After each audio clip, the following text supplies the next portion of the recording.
Rok 2025 sme začali nezištne. Pomohli sme v projekte Fast Heroes, ktorý učí deti rozpoznať príznaky cievnej mozgovej príhody.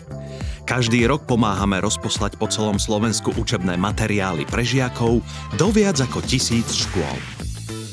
Ako partner Slovenského futbalového zväzu sme pevne stáli za našimi sokolmi aj sokolíkmi. Myslel som 16 na boxe! V ich reprezentačných zápasoch aj vo fanzónach. Okrem športu podporujeme aj kultúru.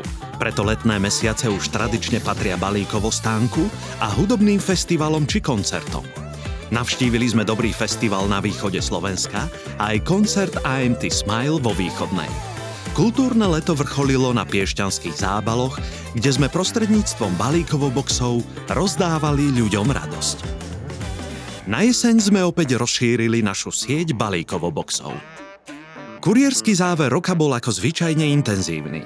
Vďaka Jožkovi Vajdovi sme všetkým našim klientom pripomínali, že najvýhodnejšie doručenie zásielok je do Balíkova. To kam už ideme? K Balíkovu, tam sa dá ušetriť.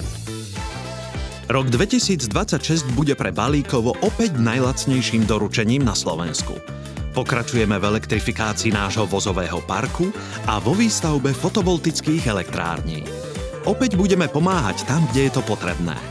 A aj tento rok budeme rýchlo, spoľahlivo a hlavne lacno doručovať vaše zásielky na adresu aj do balíkovo boxov.